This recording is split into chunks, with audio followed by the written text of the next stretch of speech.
Shalom Chaverim. Wednesday night, I can't believe another week has passed. Here in D.C., it's August. We were spared. We had a couple of 2 weeks. We had 2 weeks of nice, moderate weather, cool evenings, and now D.C. August has returned, and it's hot and humid, and a passing thunderstorm, etc. And as I've gotten into the habit of just talking about the weather or nothing in particular to give people time to log on, and I'm waiting for a few more people, I'm going to repeat the topic. If you see something, say something. And this came about because a friend of mine was at the Miami airport, and when he went into the restroom, there were signs about human trafficking. There were signs about bags left unattended. And the message was, if you see these things, report them. If you see, say something. Now, the message isn't hearsay. It's not if your mother, uncle, father, brother, sister, cousin saw something on TikTok, YouTube, CNN, Fox, or something else, then you should start asking me questions. That's not what the message is if you see something out of place, you see something that doesn't belong, then each of us has a responsibility to call it to the attention of whomever we should call it to the attention to. Cranberry juice and ginger ale.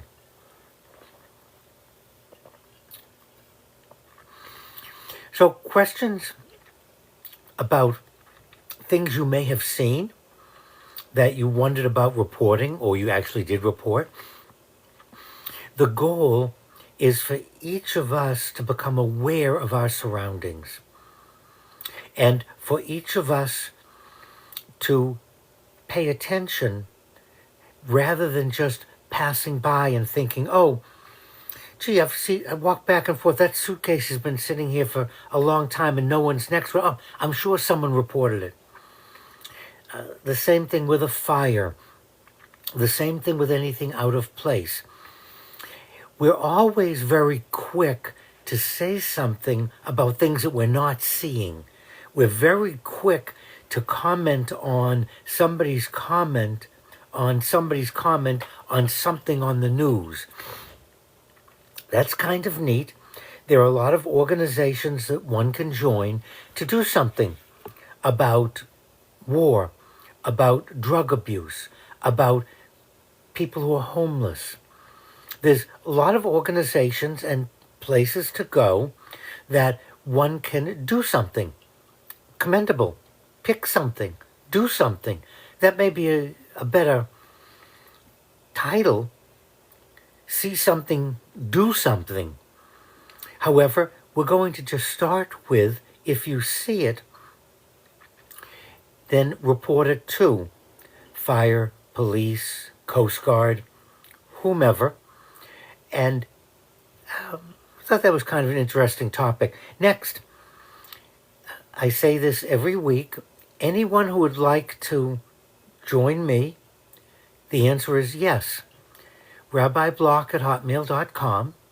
We can meet in my Zoom room, and we can exchange questions, answers, procedure. I'll defer to whatever you want. Whatever you want the topic to be, we'll discuss it. It doesn't make sense for me just to keep inviting random people to butt in or interject something and then disappear into the ether. That isn't a service to us. And if you'd like to talk about a Palestinian homeland, I've mentioned it before, certainly rabbiblock@hotmail.com, and co-host with me. We'll make the topic the history of Palestine, the history of Israel, the history of Jordan, the history of Lebanon, why Egypt and Jordan have recognized the state of Israel and the Saudis are on the fence. Certainly, I'd love to have you, the two of us, to do some research and compare notes and talk about what's going on. Please. That's an answer to someone who said they want to make Palestine the topic. I'm answering yes to all of you. So let's make that the topic. We can have a panel. I don't see any reason why there can't be 2, 3, or 4 of us. I don't know enough about TikTok to know if there's any practical, limitations to how many of us can appear on the screen. A Baha'i woman can marry a Jewish man. My website, rabbionnthego.com, I have made a career out of officiating at ceremonies. My motto is, nobody should be denied the right to be joined together. If 2 people want to marry, that's their choice. I'm not a policeman. God didn't appoint me. In fact, God didn't appoint anybody as his policeman. And so I could see if someone doesn't want to officiate, that's fine. I don't have to participate in the Senior Olympics. We can make choices about what we do with our lives. However, I have officiated at many denominations. And, so it says, what is the current topic? If you see something, say something. And this is very personal. You, not something you heard somebody say or somebody posted something. And no, let's talk about what we see and what we want to do something about it. What organizations. And I've talked about Palestine over and over and over. And I really would like to devote an evening, but not just me. So I'm asking any of you that are asking questions about Palestine, write me and we'll set up a program, if not for next week or the week after. Okay? And there's no Team Palestine or Team Israel. The only solution can be 2 states that recognize the right of each other to exist, and 2 states not launching missiles or sending terrorists in. And we need to stop Iran. I'm pro-peace. I'm pro-both. 2 free states that recognize each other. So there we go.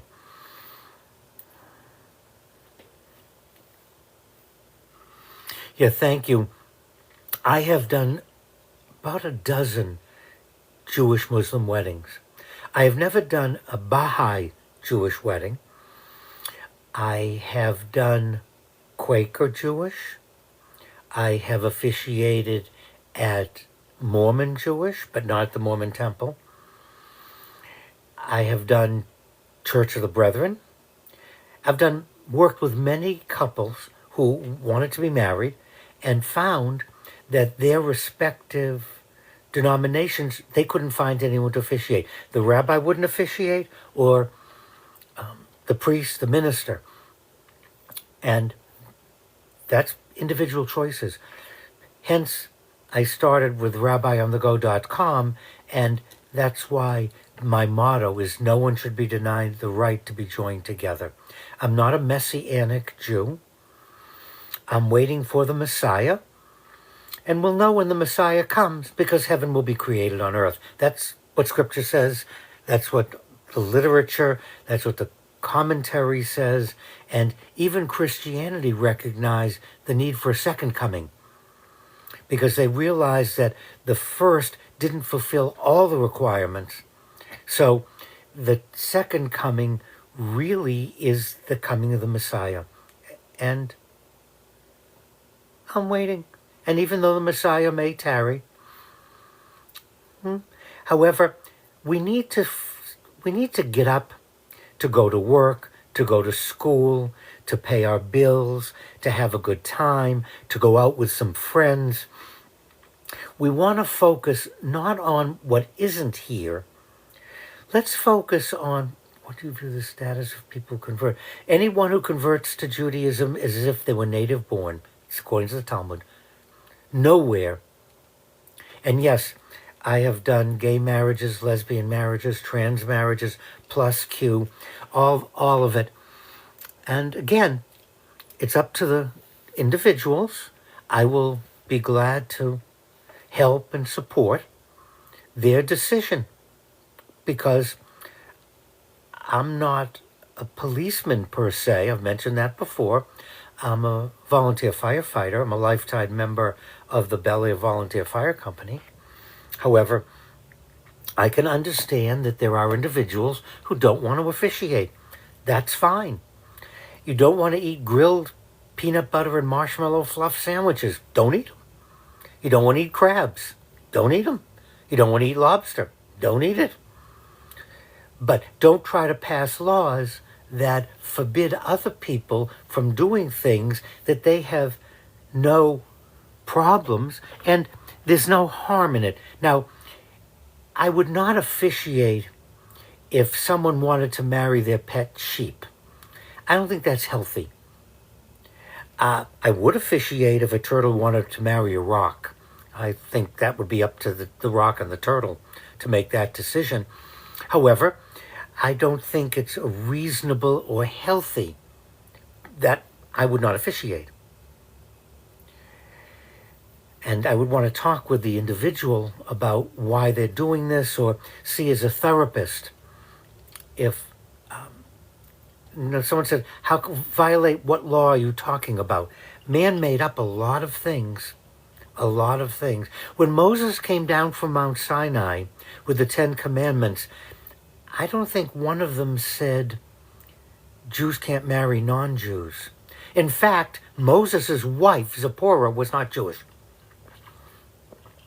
And I was ordained by a person who was ordained in a chain back to Moses. Moshe Rabbeinu was married to a shiksa. His father-in-law was a Midianite priest. What could be a better model for us? What could be a better statement? That God doesn't turn his back on individuals. If we as human beings make up laws and rules and say, well, God said this and God said that, and we can say all we want, it's not supported. It's not there. However, you're entitled to your belief. If you want to believe that one religion should not marry into another religion, then don't. Stay within your religion. Don't use politics, however, to initiate or promote particular religious beliefs, because there are as many beliefs as there are blades of grass on the fairway. And so another piece that we want to consider is Scripture is truth and it's not true. So many of us take it very literally in the belief that it was dictated by God. It wasn't. It was human beings understanding God's teachings. The very fact that we use interpretations and don't go to the original. Remember, Hebrew Scripture is just that, biblical Hebrew. And New Testament is Connie Greek. Now, unless you're going to the Hebrew and the Greek, you're reading an interpretation. Sometimes called a translation, but that's not fair. It's an interpretation. Again, it's perfectly reasonable. Just understand what you're doing. Understand that you're accepting someone's understanding of the Greek, someone's understanding of the biblical Hebrew. That's fine. Just be honest with yourself and say, this satisfies me. And I'm willing to talk, discuss, to learn. I don't support terrorism. Net terrorism historically has not had a good outcome. Look at the World Trade Center. Look at the bombings in New York. Look at the plane they flew into the Pentagon. It didn't change anything. It didn't move anything. It just killed a lot of people. That's what it did. And it was 15 minutes of fame. And then it was over. It was over. Oh, my point throughout all my broadcasts, and remember my YouTube channel, The Rabbi and I, goes into length. For those of you asking about, do I support Israel? Do I support Palestine? Really very simple. Go to the YouTube channel, The Rabbi and I. And if you don't want to watch, but you want to listen, the podcast is called The Rabbi and I.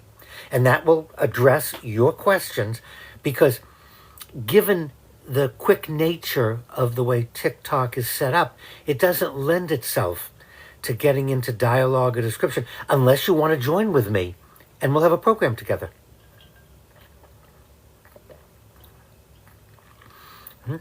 And we want to remember that we operate under two sets of rules. Use the word law if you want, but rules. One is civil. Governments make rules. How old before you can drink alcohol? How old to get a driver's license?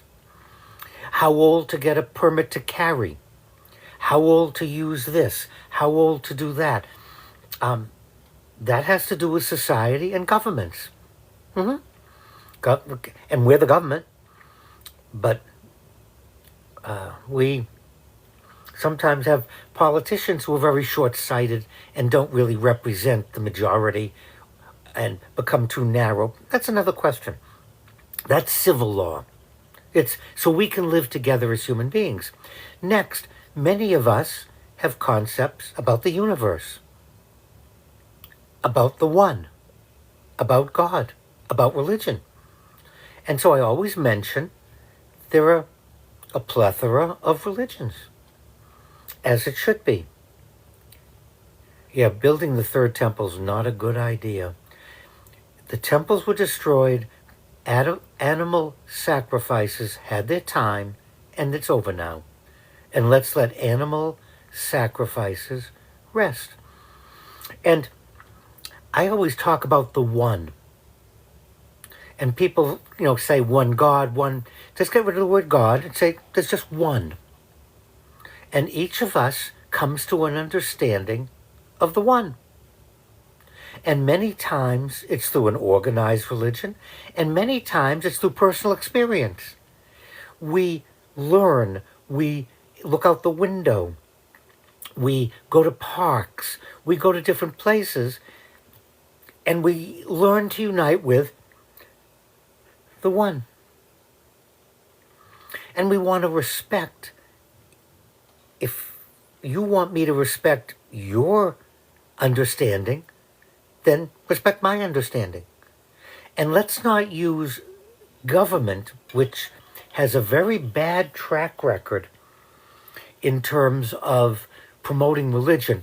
If we look at the history of Europe, if we look at the history of anywhere on our planet, we find that when governments promoted any one religion, whether it was 50 years later, 100 years later, or 20 minutes later, it didn't have a good outcome. Hence, Jefferson, the founding fathers, said here in the United States, we need to separate government from organized religions. Let organized religions be, and let the government be. But don't have the government promote, because they recognized history. And they saw it wasn't a good idea. It wasn't for the good of the individuals. And it didn't have a good outcome. Usually it ended up in war, death, and killing, persecution. And so let's keep that. And let's... someone just said about being a co-host. Yes. The answer is yes. Baz Lagar, rabbiblock@hotmail.com. You'll host with me next week. You're on. Yes. Next week we're going to do this together. I look forward to getting the email from you and then setting up our topic and discussion. And we only have 30 minutes, so we don't want to range all over God's good green earth. So thank you. I finally have someone to co-host with me. I'm hoping people will join in. And I would be remiss if I didn't say hello to my PT, my physical therapist at the Potomac Valley Orthopedic Associates. I had some problems with my right knee, and I've been having some PT, and it's working great. They're a great team at the Potomac Valley, and they promised they would be watching tonight. So I do want to say hello to you people, and thank you for watching. I'm not okay with genocide. Politics, Nasty business. Look at Africa. If you want to focus on genocide, without me, I don't want to risk naming incorrect countries.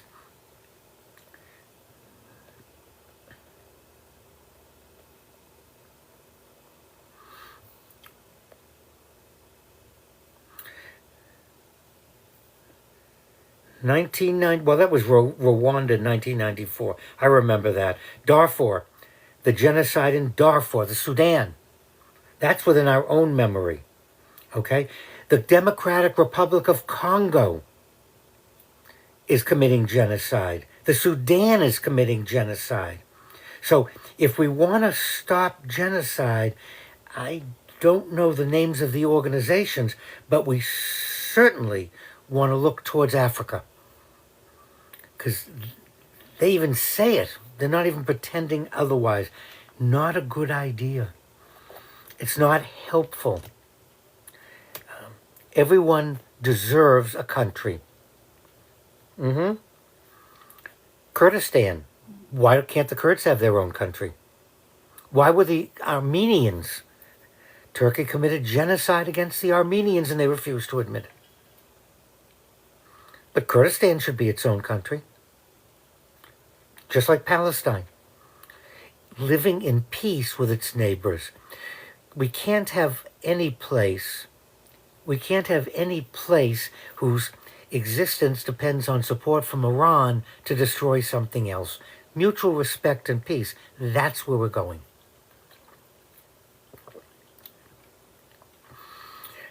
And so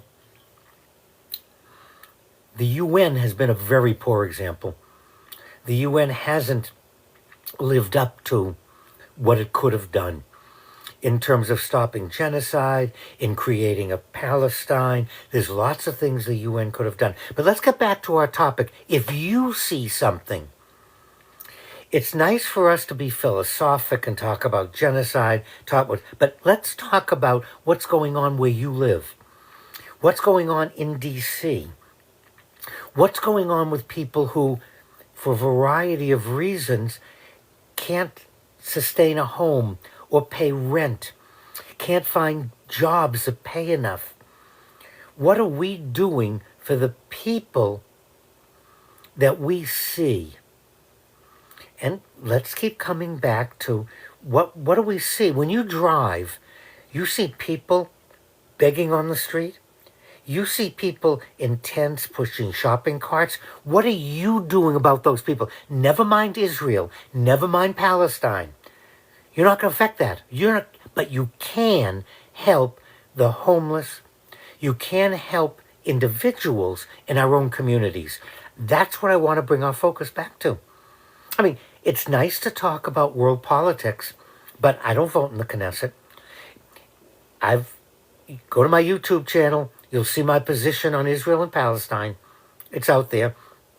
But Israel doesn't pay attention to that. I want to bring us back to, what are you doing for someone who can't pay their rent? What are you doing for someone that can't afford their insulin? It's outside your window. Just look. If you see something, say something. And a lot of our talk about Palestine and Israel is defocusing. It's a way so we can feel better and then ignore what we can actually do something about. We can actually do something about healthcare, about minimum wage, about respecting other human beings.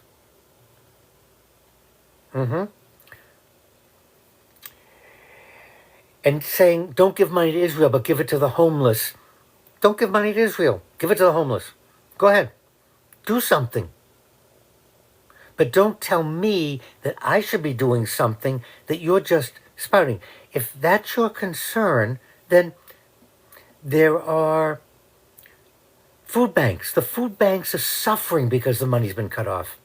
For every one of you who want to do something about Palestine, go to your local food bank. That you can see that's local. There you can affect change. Don't pick something that you can't change.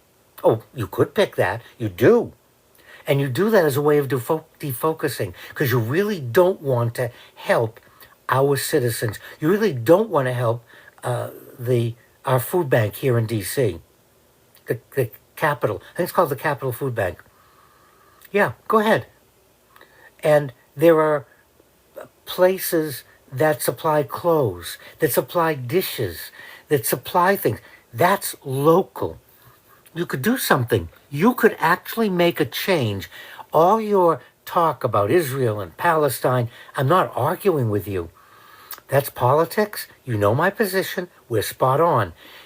But we're seeing here in the United States people who can't afford medication, people who don't have a place to live, people who have trouble finding work, people who have trouble finding health care, and maybe you're one of them. And someone just said, just focusing on, no, you can do two things at the same time, can't you?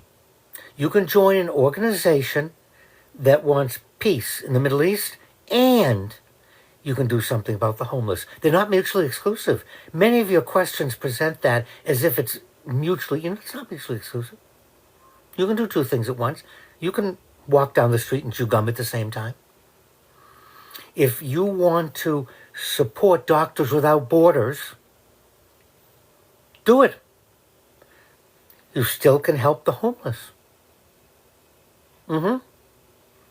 So stop this mutually exclusive and throwing things out. Do both. If you see something, say something. It's not just bags. It's not just human trafficking. It's look out your car window. Look out the bus window. Look out the train window while you're traveling. To and from work. To and from the local watering hole. To and from a vacation spot. And then say to yourself, I don't have to solve it, because we're not going to solve it, but I can do something.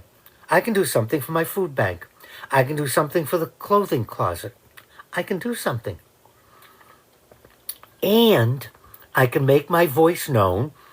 I am not happy with Israel's choices and politics. I'm not happy with Israel wanting to hold on to Gaza, to govern Gaza. I'm not happy with their choices. However, I've made it known. I make it known on my podcast. It's on my YouTube channel. That's what I can do. And I support the Capital Food Bank. And I support the local closet. Among other things. And Doctors Without Borders. Maybe we should have Borders Without Doctors. I wonder why we don't have that. Anyone know why it's Doctors Without Borders? Why don't we have Borders Without Doctors? I kind of like that better. So that's my plea. But more important is for those of you who feel strongly, co-host with me, be my guest next Wednesday. Before I go, and now a word from our sponsor. How to Be Jewish in 30 Seconds. Available from Barnes & Noble, local bookstore, and of course from Amazon. And, and you'll be pleased to know that my book has been sold in Australia and the UK. That makes me an international author. Wouldn't you like to read a book written by an international author that you've come to know? Sure you would. Please, wrong way.